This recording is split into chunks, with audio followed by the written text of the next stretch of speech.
हिंदुस्तान में भी इस्लामिक कुव्वत है। डेल कारंगी ने अपनी किताब में लिखा है, nobody kicks a dead dog. एक पूरा चैप्टर है, nobody kicks a dead dog. मरा हो कुत्ते कोई लात मारता? किसको मारते हैं? जो जिससे डर है, जो कर सकता है उससे डर है तो उसको पत्थर मारेंगे। मुर्दा कुत्ते को कोई मारता है? Nobody kicks a dog, nobody kicks a dead dog. अगर आपके खिलाफ मुखालिफत हो रही है तो समझ लीजिए कि आपके अंदर जिंदगी है, इसलिए वो डरते हैं। आप मुर्दा नहीं हैं। मुर्दा होते तो आपको कोई पूछ कर नहीं देखता था। आप जिंदा हैं, आपसे डर है, आपकी आबादी बढ़ रही है, आपके नौजवान साले हैं, आपके पास नौजवानों की कुव्वत है। सबसे ज्यादा मुसलमानों के पास नौजवानों की कुव्वत है, किसी और के पास नहीं है। और आपकी नई नस्ल आइंदा 20 साल के बाद इंशाअल्लाह हिंदुस्तान में हर जगह जो है वो इस मुल्क को सीधी दिशा दिखाएंगे, सीधा रास्ता दिखाएंगे। ये डर उनको मौजूद है, इसीलिए ये सब ये काम कर रहे हैं। आपकी कुव्वत है, आप मुर्दा नहीं है, डेड डॉग नहीं है, पावरफुल है। नजरे की भी कुव्वत है, अखलाक की भी कुव्वत है। भोपाल की एक यूनिवर्सिटी का रिसर्च मैंने देखा, डोमेस्टिक वायलेंस का पूरा गैर मुस्लिम ने रिसर्च किया। वो बताता है कि इस गए गुजरे दौर में भी सबसे कम डोमेस्टिक वायलेंस, सबसे बेहतरीन अज़दवाजी जिंदगी मुसलमानों की है। यहां जहेज के लिए कोई लड़की जलाई नहीं जाती। यहां इस्लाम और मजहब की वजह से खानदानों में इख्तिलाफ होने के बावजूद जिंदगी चलाते हैं। Nobody kicks a dead dog. कुव्वत है आपके अंदर ईमान है, आपके अंदर अखलाक है। यही डर उन्हें सता रहा है। इनके अंदरूनी सर्वे बताते हैं कि मुसलमान पावरफुल हो रहे हैं। कुरान कहता है, तारीख का मुताला करो, ऐसा डर फिरौन को भी था, ऐसा डर फिरौन को भी था। कुरान ने कहा, वनुरिया फिरौना व हामाना व जुनूदहुमा मिनहुम मा कानू यहज़रून। फिरौन को, हामान को, उसके लश्करों को एक डर था। अल्लाह ताला ने उसी डर के अंदर उनको डुबो दिया, गर्क कर दिया। जिस चीज का डर था वो डर सच्चा साबित हो गया उन पर। ये हिकमत, ये साइकोलॉजी आप समझ लीजिए। जो लोग जिस चीज से डरते हैं वो चीज उन पर लागू हो जाती है। हम नहीं डर रहे हैं, डर तो दूसरों को है, इसलिए वो डरते हैं। और कुरान बताता है कि इत्मीनान रखो, जो लोग डरते हैं वो डर सच्चा साबित हो जाएगा। क्या आपको कुरान पर यकीन नहीं है? सीए भी पास हुआ था फिरौन के पार्लियामेंट में, आपको मालूम है? वक़ाल अल मलाउ मिन कौमी फिरऔना अतदरु मूसा व कौमहु लियुफ्सिदु फिल अर्ज़ि व यदरक व आलिहतक क़ाल सनुक़त्तिलु अबनाअहुम व नस्तही निसाअहुम व इन्ना फ़ौक़हुम क़ाहिरून। सिटीजनशिप अमेंडमेंट पास हो गया वहां। कौम फिरौन के जो मला थे, मला कहते हैं पॉलिटिकल एलिट को, पॉलिटिकल क्लास के एलिट को कहते हैं। पॉलिटिकल क्लास के एलिट लोगों ने कहा फिरौन से कि क्या तुम मूसा को और उसके साथियों को जमीन में फसाद बर्पा करने का मौका देगा। उस जमाने में डिक्शनरी में इससे ज्यादा सख्त लफ्ज नहीं था, मुफसिद। अभी और कुछ नए नए इस्तिलाहात पैदा हो गए डिक्शनरी में।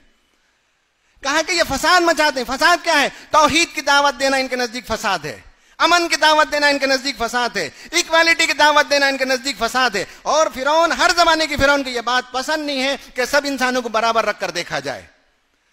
कभी भी फिरौन को यह बात पसंद नहीं है कि दुनिया में अमन हो, शांति हो और चैन हो। कभी भी हर जमाने की फिरौन ने इंसानों के दरमियान ऊंच और नीच पैदा की। जो मसावात की बात करेगा वो मुफसिद भी है, और आज के जमाने में कुछ और टाइटल भी है। जो तौहीद की दावत देगा वो कुछ और उसका नाम है आज के जमाने में।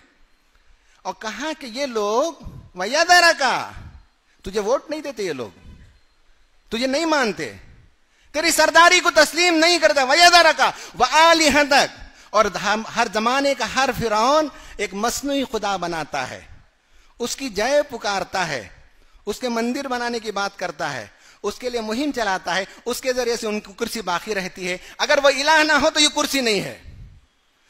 फिरौन के दरबारियों ने कहा, ना तुझे मानते हैं ना तेरे इलाह को मानते हैं, न तेरी हुकूमत को, न तेरे रवैये को, तेरे किरदार को तस्लीम करते हैं। और जो बनावटी खुदा और जिसका एक पूरा हंगामा, एक पूरी तहरीक चला कर रखता है फिरौन, कहा कि उसको भी नहीं मानते ये लोग, ये प्रॉब्लम है इनका। कहा अच्छा ठीक है, हम सिटीजनशिप अमेंडमेंट बिल पास करते हैं, इनकी शहरियत को खत्म करते हैं। कहा कि इनके यहां जो लड़के पैदा होंगे उनको कत्ल करो। सनुक़त्तिलु अबनाअहुम वो नस्ताहनी साहब और इनकी लड़कियों की जिंदा रहेंगे। व इन्ना फौकहुम काहिरून, हमारी तो एब्सोल्यूट मेजॉरिटी है दोनों हाउसेस में। व इन्ना फौकहुम काहिरून, हम इन पर मजबूत गिरफ्त रखते हैं। ये प्रॉब्लम हुआ, घबरा गए लोग। हजरत मूसा अलैहिस्सलाम ने एक पब्लिक एड्रेस में जमा किया लोगों को, सब जमा हो गए, खड़े होकर आपने तकरीर की। कुरान ने उसका तज़किरा किया, क़ाला या कौम इस्ताईनु बिल्लाह, मेरी कौम के लोगों देखो इस मामले में मैं तुमको याद दिलाता हूं कि तुम्हारा जुर्म है, तुम अल्लाह पर ईमान रखते हो, इसलिए मैं याद दिलाता हूं, उसी से वाबस्ता रहो, वही तुम्हारी हिफाजत करने वाला है।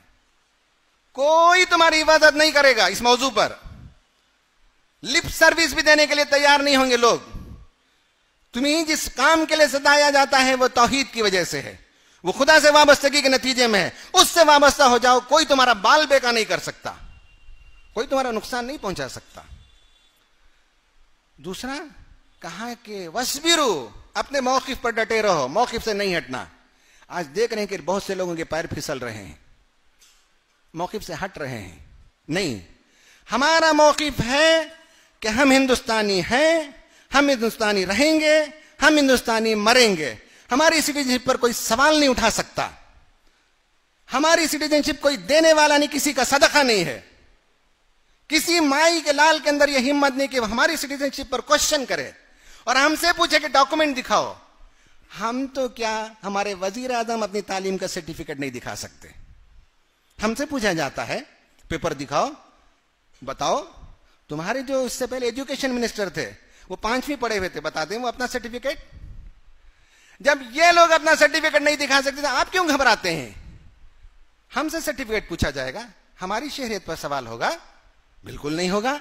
अल्लाह पर यकीन नहीं है। मूसा ने कहा वस्बिरू, अपने मौक़िफ़ पर जमे रहो, कोई तुम्हारा नुकसान नहीं पहुंचा सकता। कहा इन्नल अर्ज़ लिल्लाह, याद रखो ये जमीन किसी के बाप की जागीर नहीं है, ये जमीन अल्लाह ताला की है। इन्नल अर्ज़ लिल्लाह यूरिथुहा मन यशा, हाँ अल्लाह ताला इख्तिदार कभी देता है तो उसके पास कोई मसलियत और मशीयत है। अगर इख्तिदार आज हमारे हाथ में नहीं है, हम रिसीविंग एंड पर हैं, तो शायद अल्लाह की कोई मसलियत है कि हम सुधर जाएं, हमारे अंदर इत्तिहाद पैदा हो जाए, हमारे अंदर झिंझोड़ा जा रहा है हमें, ताकि हम मुत्तहिद हो सकें। कोई मसलियत है।